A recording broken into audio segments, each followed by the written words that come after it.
Welcome to the Women Abroad podcast. I'm your host, Lizet Esquivel.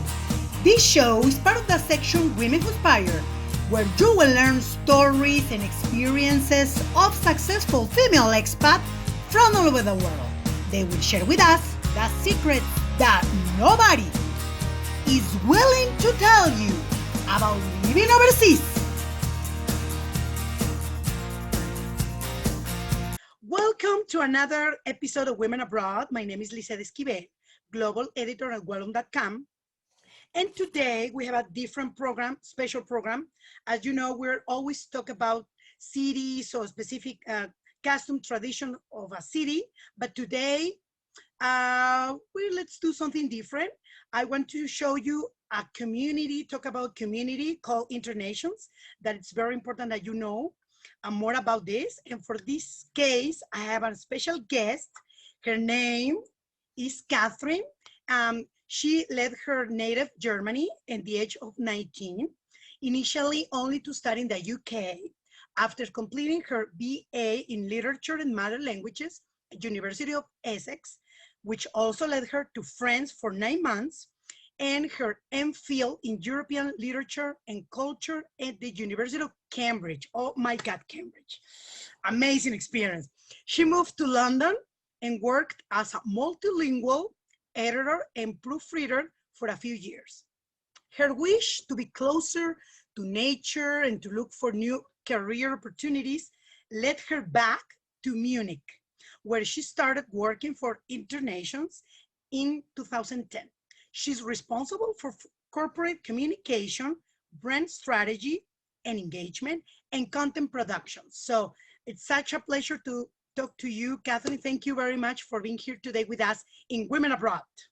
Hello, Lizet. Thank you very much for inviting me. I'm very glad to be here and talk to you today. Yeah. So, well, in the beginning, you know, you are not an expat now, but you were an expat. So tell us more about your experience. How was your experience living outside of Germany?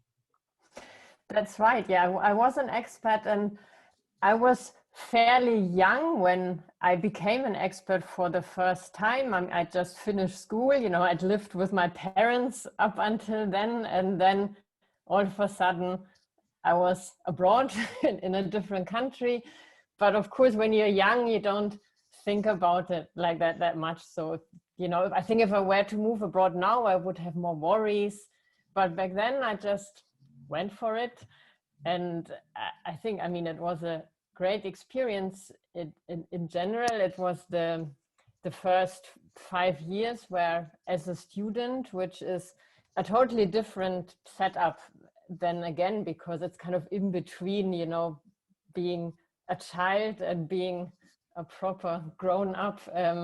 So it was a period for me where I was anyways still developing my personality, and then doing all that in a different country was a really amazing experience for me, because it just opened different perspectives. It helps you learn more about yourself, especially at such a young age. It's quite an eye-opening experience, I feel, to see yourself and also your own country and your own culture from a different perspective again, from a different viewpoint. And I met so many international people, especially while living in the UK. So not just British people, but people from all over the world at university there.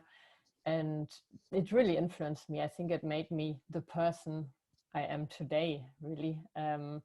It was, it really shaped. How many years did you live abroad?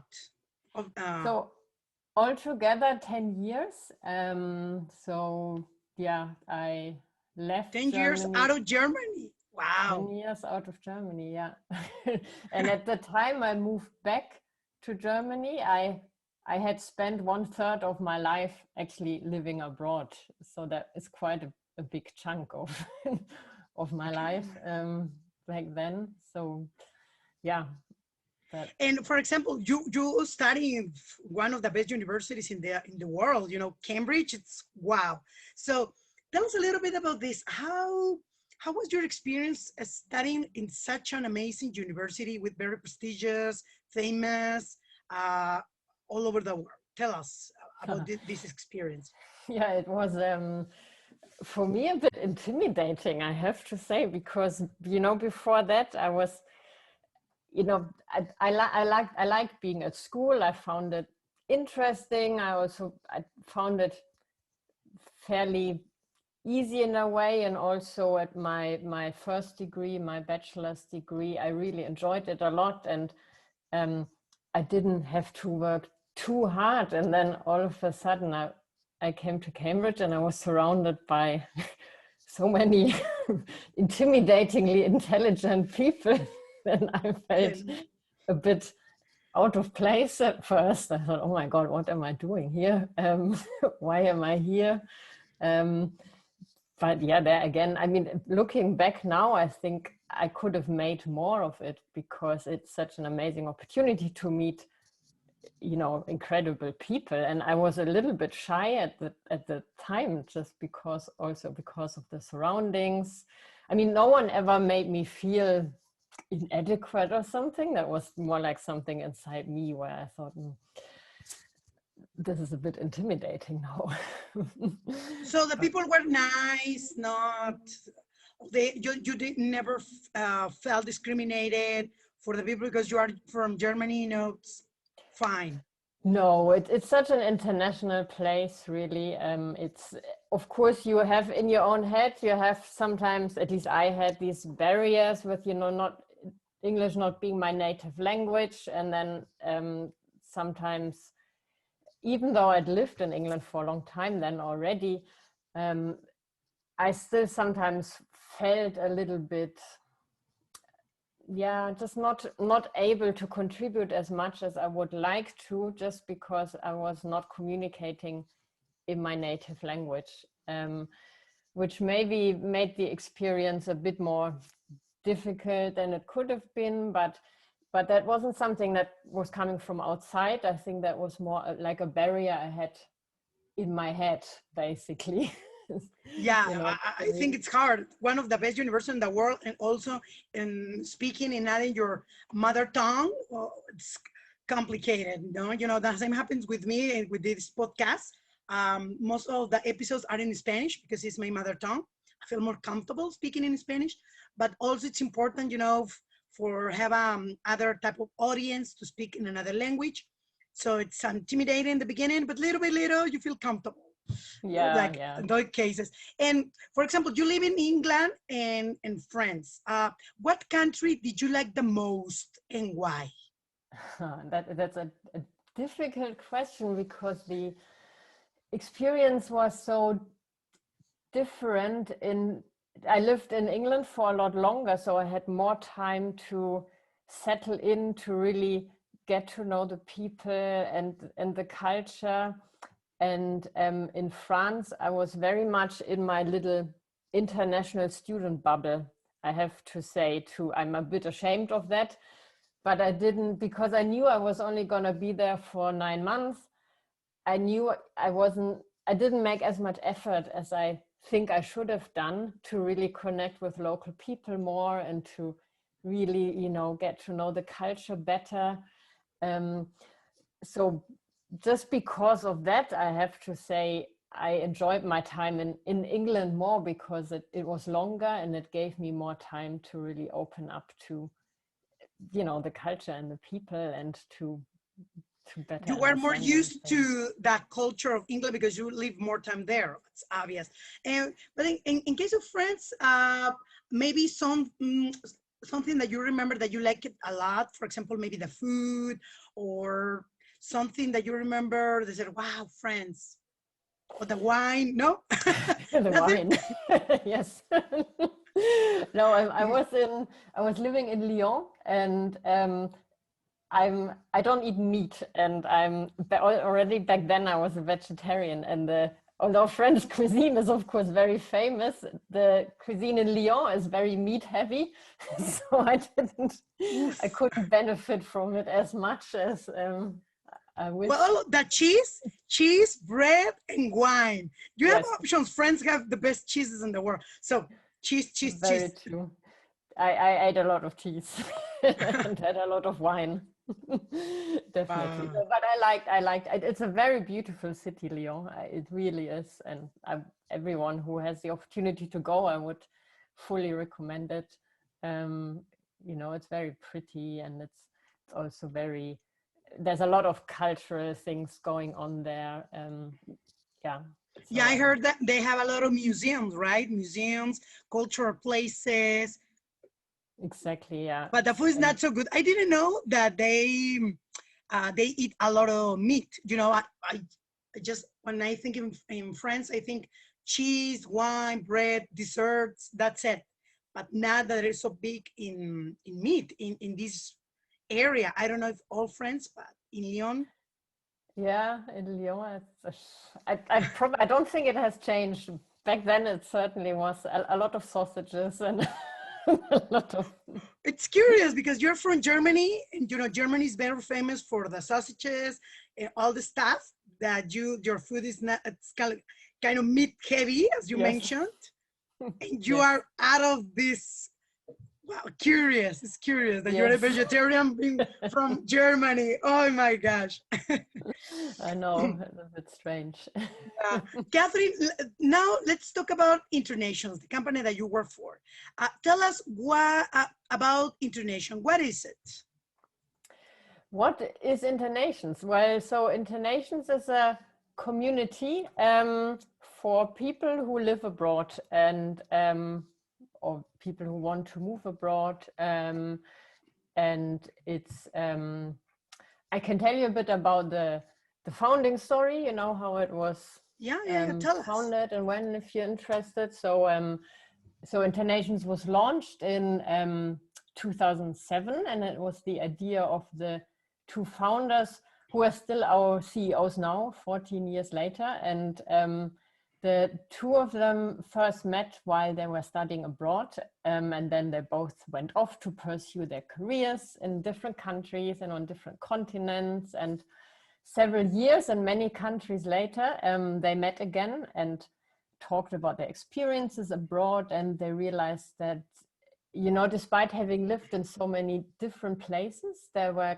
quite a few experiences and challenges that were universal, so to say. So, you know, that experience of having to start all over again when, you know, when day-to-day tasks that you don't even think about when you live in your home country, then all of a sudden they, you know, turn into a big challenge or something new and exciting. Yeah. Or, you know, simply the fact that you don't have a support network. Maybe you only know one or two people, maybe you know no one at all. Or you probably don't have any friends, you might not speak the local language. So at the beginning, it can be a very challenging experience. The And food, the language, that your family don't come with you, or your friends, as you mentioned. Yeah, very exactly. difficult. Yeah. And yeah, but so, you know, that is very exciting, definitely, but it can be unsettling and challenging. And that's exactly how the idea for Internations was born, because it was basically two friends who, based on their own experiences of living abroad, wanted to offer other people who are in that same situation the opportunity to connect with others and to establish a support network, to find information, to share their hobbies and interests, and, you know, ultimately to find friends and feel at home, really. And yeah, so the idea caught on. I mean, Internations has grown quite a bit since then.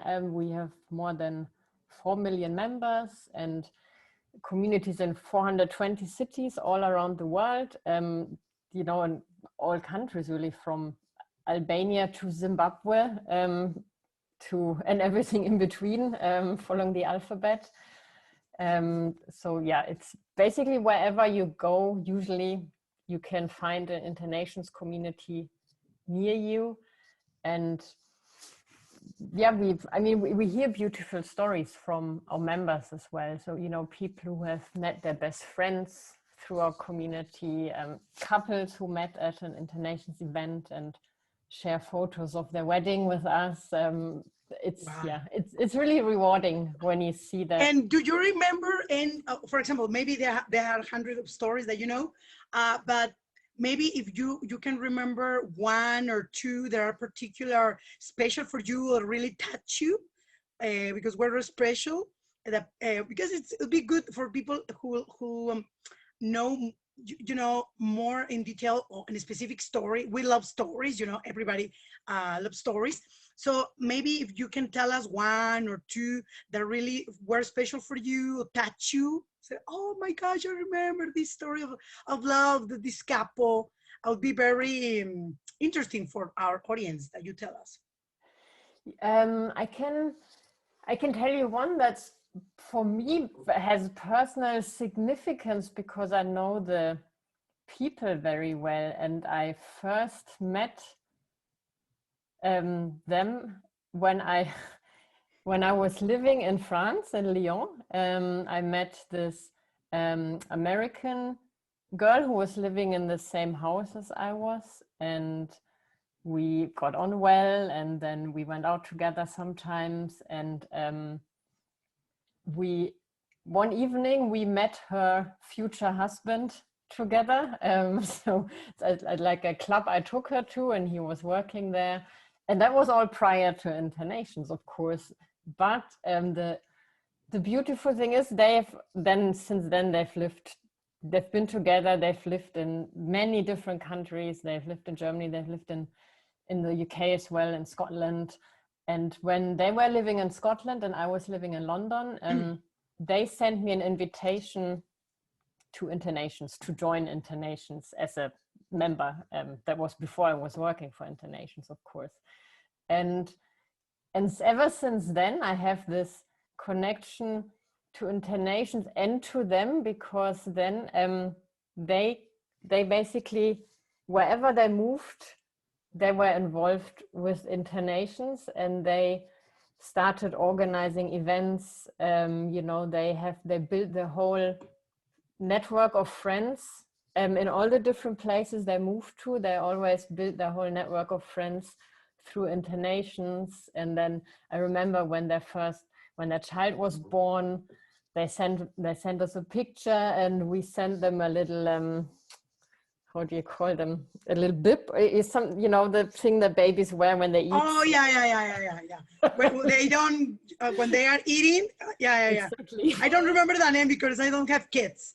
Yeah. Me neither. I don't know the but name. I understand that. Yeah. Yeah. Exactly. So we send them a little thing with the Internations logo on it, saying I'm a global mind, and they're still going. They're still organizing events. Well, currently not so much, obviously, because of the pandemic situation, but and I just think it's a beautiful story because it's been going on for such a long time, and there's this really close connection with the community. So if I understand you correctly, they were inspired by International. They meet not for International, but they were inspired by the International, and when they move, they always start a group or participate in a group, and they are like a big fans of Internations. Yeah, exactly. That's amazing. The whole family is somehow involved with this, and it's just nice. I think. Wow, that's nice. Yeah, I think that is one of the reasons that I contact you, because it was important that people know when you move, usually in the beginning, as you mentioned, it's hard, complicated, especially if you are family oriented, as the Latinos, as myself. I'm a Latina. For us, it's more difficult than if you are an American or European, for the family relations that we have. So International is a good way to start, to make new friends, feel part of that community. And I remember the headquarters are in Germany, right? Because the founders are from Germany as well. Yeah, that's correct. Yeah, I remember. So it's nice that people, the Germans created this for the world. It's a gift for the world. I see it that way. That's a nice way of seeing it, definitely. Okay, and tell us now about your role, Kathrin. I mentioned before that you're responsible for corporate communication, but maybe not all people understand the concept. So can you explain your activities, that you do in internations, please? Yes, I can. It's a lot actually, because it has grown over the year, because I've been with the company for 10 years now, and when I started, I was responsible for well, not even responsible, I was just writing content. You know, we have these expat guides on the website as well, and we have the Internations magazine where we publish articles about what's going on in our community, some insights and what's happening around the world, also some personal stories from members, and also yeah, maybe articles about, you know, we call them expat life hacks, about tips and tricks for settling in and for dealing with culture shock or dealing with homesickness, or missing your friends and family, things like that. So that's how I started, and then it grew from then on. And now with the corporate communication part came after that, which is about, of course, there's some public relations work involved. There's also, it's about internal communication. So that's nothing that people outside will notice, but it's a lot about communicating with the team, especially now we all work from home. So we haven't been to the office for a whole year now, basically, because of the pandemic. Yeah. So it's the challenge is to keep people together, you know, to keep us as a team, to keep up our corporate culture and the nice spirit we have, or we had, in the office. And that's partly the job of my team as well, the internal communication. So that's also part of the corporate communication. Then our social media activities, for example, we are Internations is on Instagram and on Facebook and on LinkedIn, where we share useful content, but we're also really happy if people want to engage with us there, if they want to share pictures of events they attended or activities they attended, for example. And yeah, that's also part of the job. Then video production, so not just articles and text, but also we have some videos. We mainly have videos for our ambassadors and consuls, you know, people who organize events and activities around the world. We have videos for them, welcome videos or best practice videos, and all this is also part of my job. And a lot of work. A lot of work, yes. Yeah, I see. And the headquarters are in Munich? Yeah, in Munich. Nice. That's correct. And for if we try to be more, for example, maybe the women and men who are listening to us, mainly what this podcast is for women, but of course the men are welcome. But in general, for the people, if they're listening to us right now, what things came fun, because maybe they're not related in a specific, they don't understand exactly. In my case, yeah, because I'm a member too. Mm-hmm. But what can people find in this community? If I'm an expat, I go to the website, what can I find? What the benefits that I can get if I belong to Internations?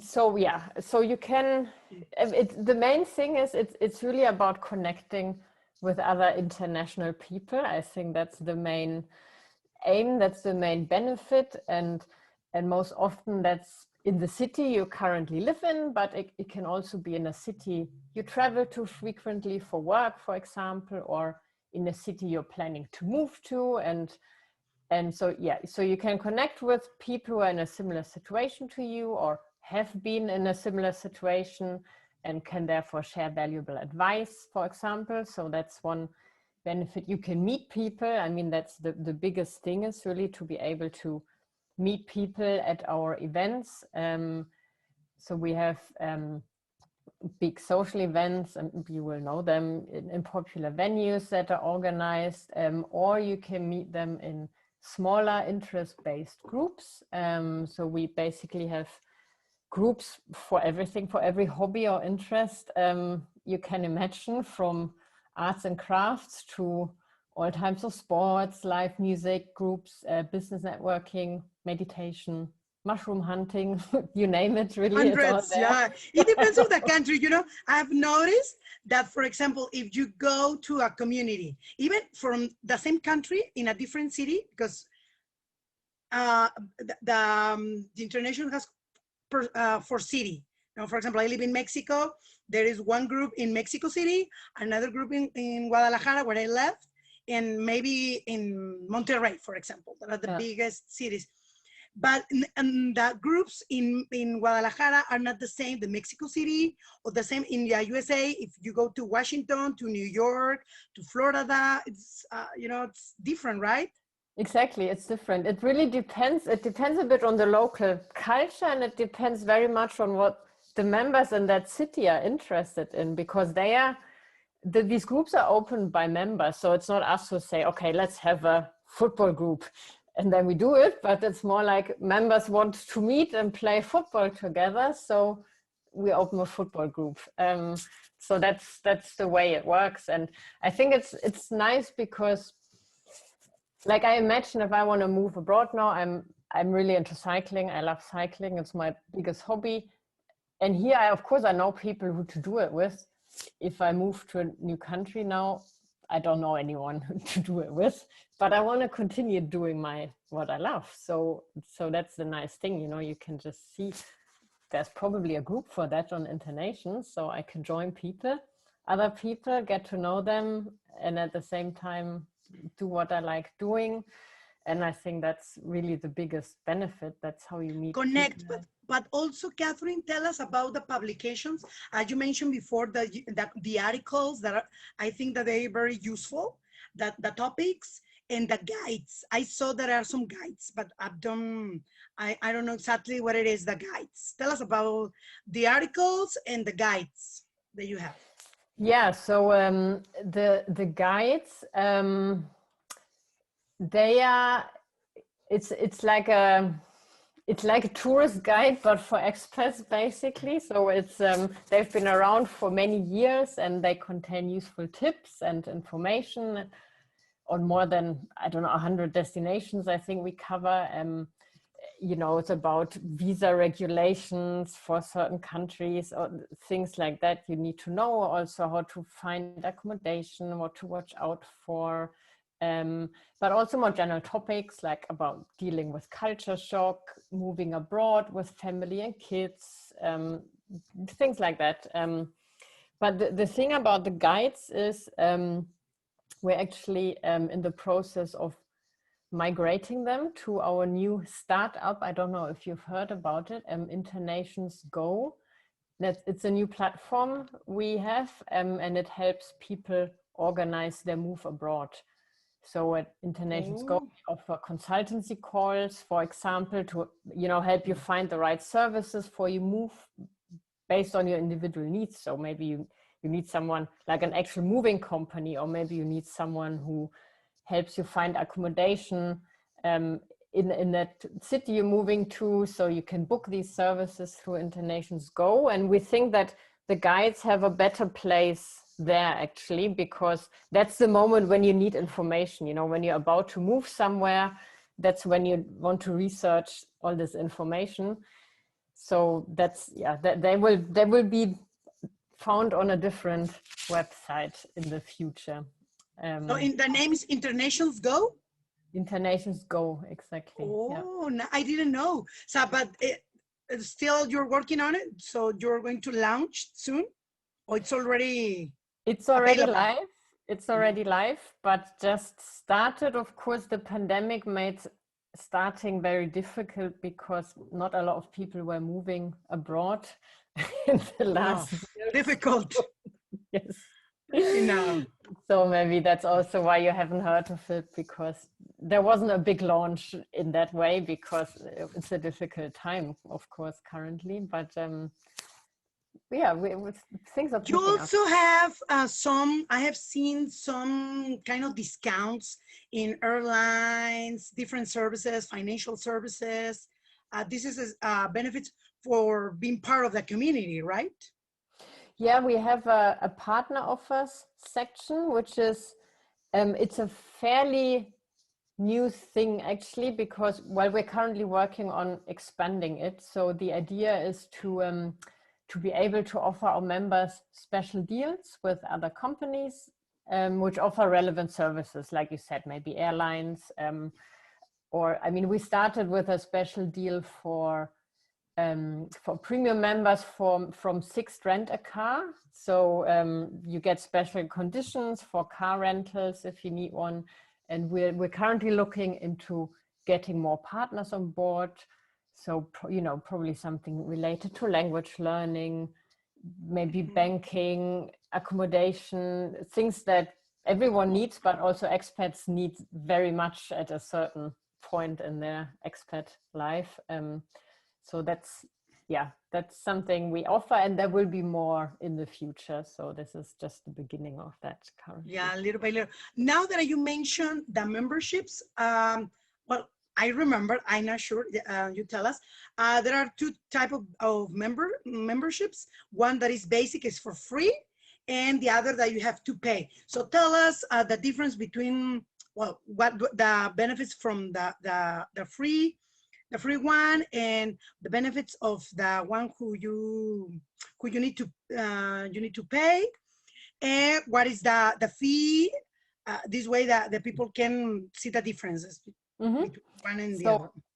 Yeah, so exactly. So you're right. So we have a basic membership, which is free, and it lets you network online. So, you know, you can use the forum, you can connect with people, you can read the Internations magazine articles that I mentioned earlier, and you can also attend the big official events everywhere in the world, basically. And then we have the premium membership, which we call Albatross membership. That's because the albatross is in our logo, so that's the reason for that. And that Albatross membership, that, for example, gives you also access to all the different groups that I mentioned earlier, and the group activities that are organized there. So that's an exclusive benefit of the Albatross membership. And you also get free or reduced entry to the big official events that everyone can attend, but for Albatross members, it's usually for free. Yeah, and it costs, it depends on the local currency a bit, but and on the term you pick, you know, you can become a premium member for 3 months or for 6 months or for 12 months. But the cost is usually between $100 and $150 per year, depending on where you are live. based. Yeah, but dollar is a universal currency, so people can understand in dollars. They convert to their currency. Okay. Yeah, exactly. So it's important people know the benefits, and they can be part of Internations. Can you tell me? I don't remember how many countries is Internations available? So it's 166 wow. countries and territories. So yeah, it's really available in a lot of countries. And of course, we have countries where we have a lot of communities, like the US, for example. And then there are countries, although we have a community there, there's maybe not, there just aren't so many people there. Like, I think we even have one in Micronesia or something, you know, but it's, it is, yeah, it's an international network, and usually wherever you go, you can find an Internations community somewhere near you. A lot of countries, yeah, in a lot of countries. And well, it's also important to mention that the official language in all the groups is in English, right? Well, if, for example, Mexico, in general, the ambassador, well, now we're, it's on hold, but the former ambassador, his name is Simon, he's from Scotland.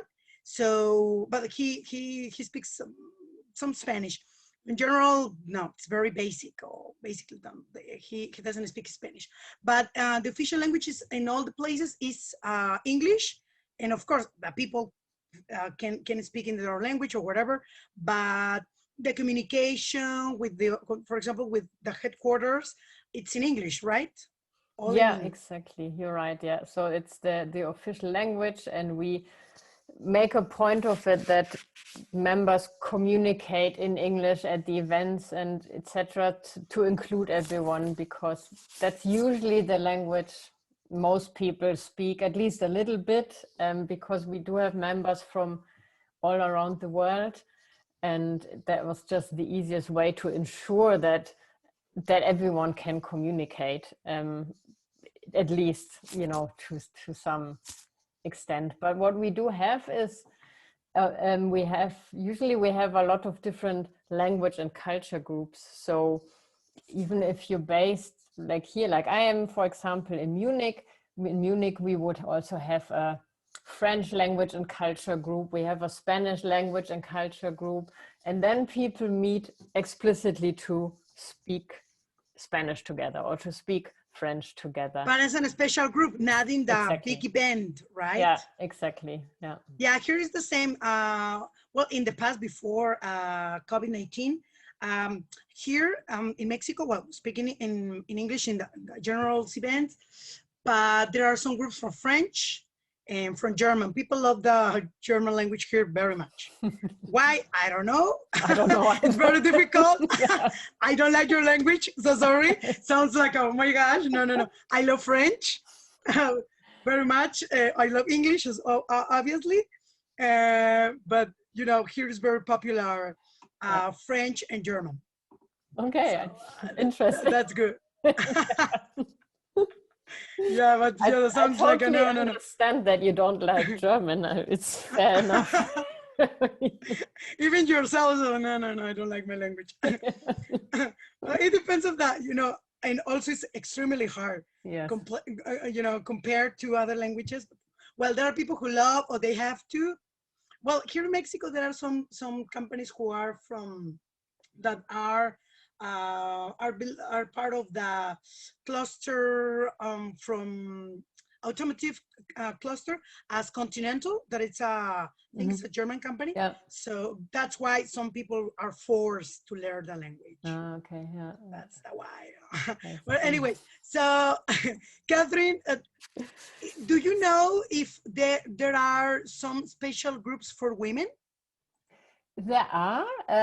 We have some women-only groups, but they're not in all countries or all communities. So I think currently we have 88, and we usually open them when there's, as with all the groups, when there's a lot of interest from members in a certain community, or maybe also in communities where maybe it's not so common for women and men to mix freely. So yeah, it really depends a bit on demand. But I mean, yeah, London and Munich, for example, they have 3 women-only groups each, and then others. Wow, amazing! I know, yeah. Yeah, in Mexico, no, I don't think there are any. But for example, you mentioned some countries where men and women, for example, some countries in Middle East.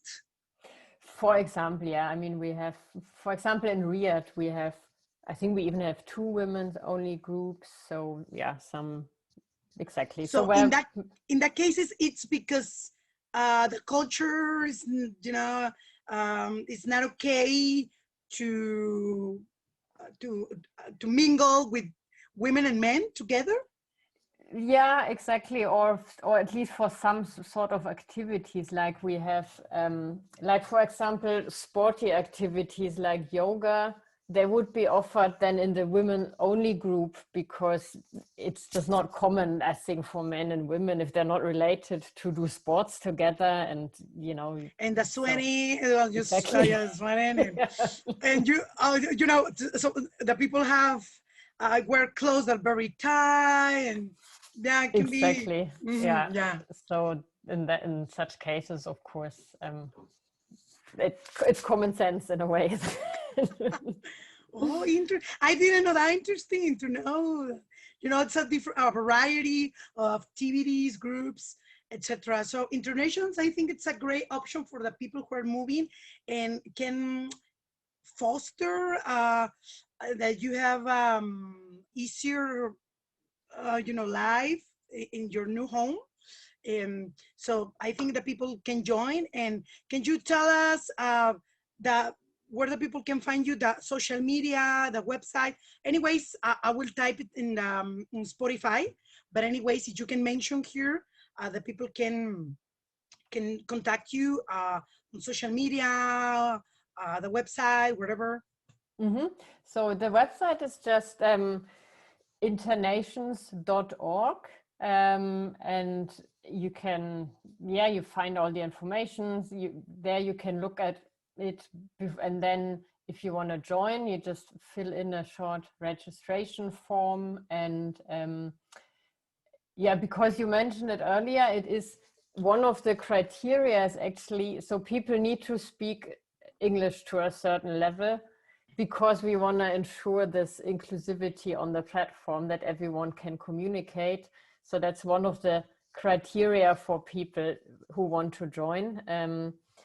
But other than that, it's a fairly simple process. Of course, it is a community for people who live abroad or who want to move abroad. So what's also important for us is that there's an international background, at least. So either you live abroad or you have lived abroad, because it's a very it's very much part of the spirit of internations that people have this openness to, other countries, other cultures, and have experienced life abroad, basically.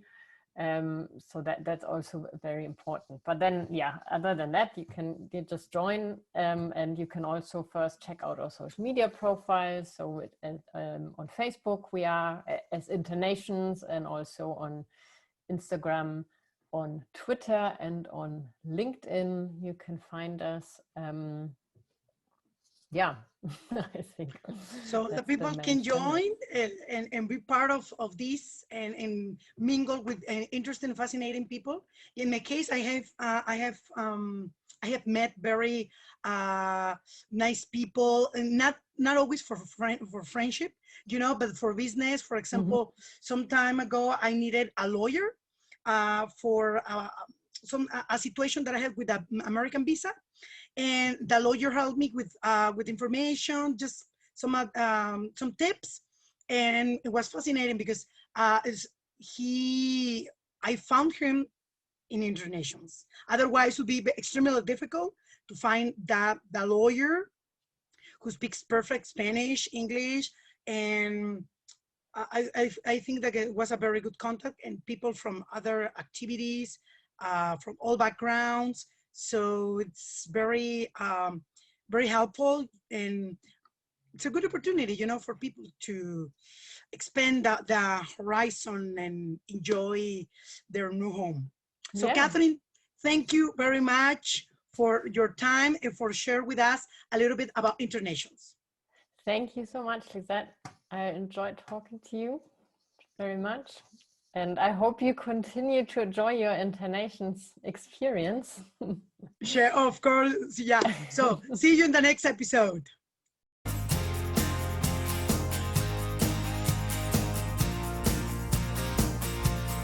Thanks for listening.